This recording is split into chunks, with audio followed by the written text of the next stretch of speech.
Hola mis amigos, ¿qué tal? Acércate un poquito más. El tema de hoy es un tema poderoso, es profético. Así que prepara tu corazón para analizar, reflexionar conmigo sobre Daniel capítulo 2. Pero antes de empezar, eu quero invitar-te para que, por favor, ayúdeme com seus likes, ou seja, me gusta. Há que fazer clique e dizer me gusta. E há que compartilhar este vídeo com outras pessoas. E há que ser inscrito nesse canal, por favor.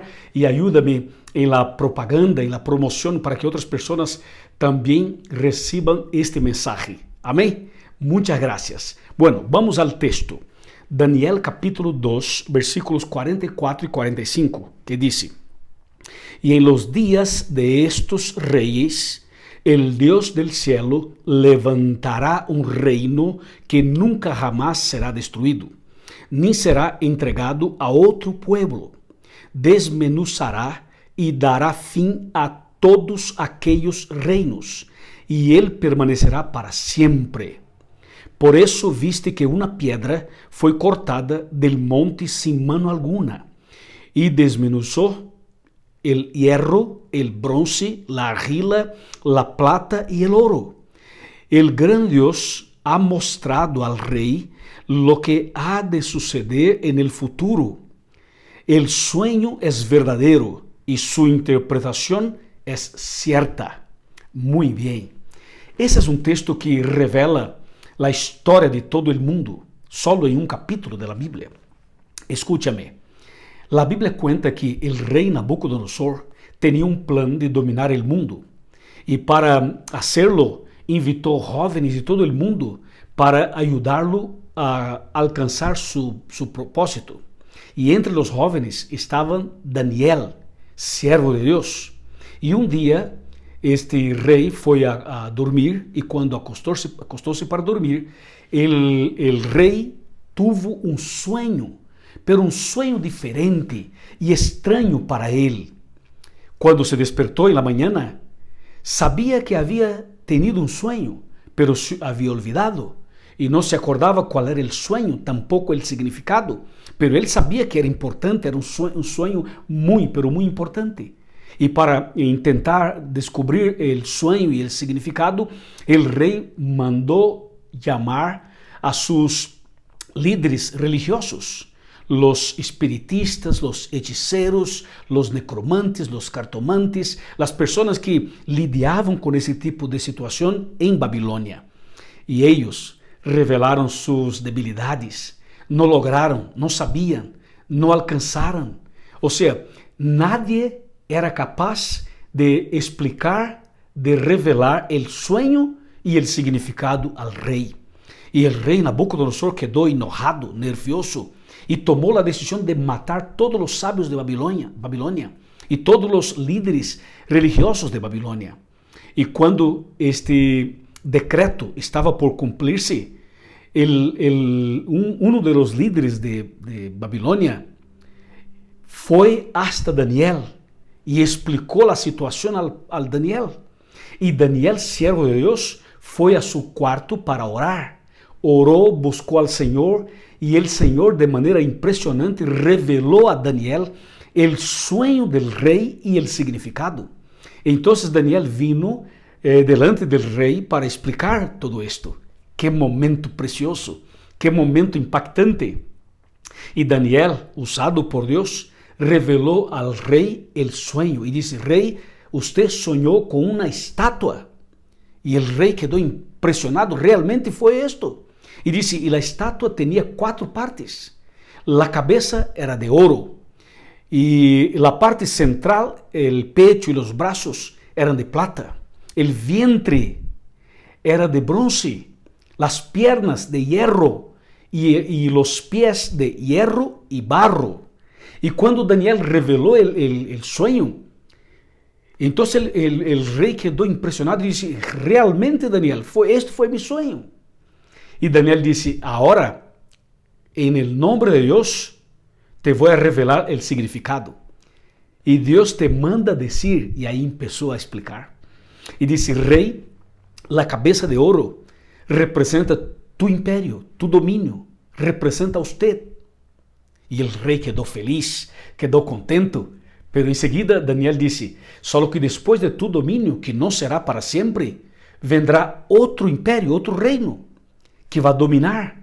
E depois vendrá um terceiro reino. E depois um quarto reino. São 4. E finalmente se termina todo. E então Daniel disse: e finalmente, depois de los 4, então uma pedra apareceu em tu sonho, que foi alçada sem mano humana. E esta pedra justo chocou a los pés de la estátua. E a estátua se quebrou, se destruiu.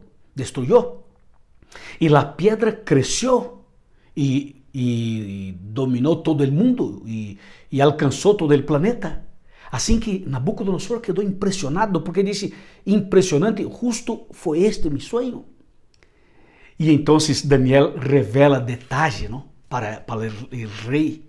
Analicemos e recapitularemos agora os detalhes. A ver, a primeira parte da estátua, a cabeça, representava o Império Babilônico, que dominou o mundo desde o ano 606 até o ano 539 a.C., sob o comando de Nabucodonosor. Depois passou o domínio babilônico e vino outro império, o Império Medo-Persa, de Ciro e Dario, ou Ciro e Dário. E este império dominou o mundo desde o ano 539 até o ano 331 a.C. Depois aparece um terceiro reino, que é o Império Griego, de Alejandro Magno, ou Alejandro el Grande, melhor. E então a Grécia domina desde o ano 331 até o ano 168 a.C. E em seguida vem o quarto Império Mundial, que é o Império Romano. E Roma de los Césares dominou o mundo desde o ano 168 a.C. até o ano 476 depois de Cristo. Impressionante tudo isto. E Daniel revelou os detalhes ao rei, mostrando realmente a profecia. E quando Daniel termina a explicação, diz: a pedra que foi alçada sem manos humanas. Isto é um significado impressionante. E você e eu sabemos que em la Bíblia, pedra é um símbolo de Cristo. Cristo é a pedra, Cristo é a roca. Então, esta pedra que aparece em Daniel capítulo 2 representa Cristo. E o hecho, como diz o texto, o hecho de la pedra ter sido cortada ou alçada sem manos humanas, isto representa a segunda venida de Cristo. Significa que Cristo vendrá outra vez. E quando diz a Bíblia aqui que esta pedra destruiu toda a estátua e disse que esta pedra cresceu e dominou o mundo inteiro, significa que o reino de Deus será estabelecido através de Cristo em sua segunda venida para sempre. Ou seja, Babilônia dominou o mundo, pero passou. O Império Medo-Persa dominou o mundo, pero passou. O Império Griego dominou o mundo, pero também passou. Roma dominou e também passou. Agora estamos vivendo em um período de los reinos divididos, como el barro e el hierro de los pies de la estátua. E se acuerda que a pedra foi justo echada sobre los pies de la estátua. Significa que a segunda venida de Cristo seria em los dias de los reinos de los países divididos. E nós estamos vivendo em los dias de los reinos divididos. Ou seja, vivimos hoje em el período de los pies de la estátua. E isto significa que Cristo vendrá em nossos dias, que Cristo vendrá pronto, que a profecia se está cumprindo cada dia e que esta pedra que é Cristo será cortada em nossos dias. Cristo vendrá outra vez e estabelecerá para sempre su reino, el reino eterno, el reino de Deus, que é representado aqui por esta pedra de Daniel capítulo 2. Meu amigo, prepara tu coração, preparemos-nos, porque Cristo pronto vendrá para buscar-nos. E esse dia está cerca, conforme disse Daniel capítulo 2. Que Deus te bendiga muito, hoje e sempre. Amém.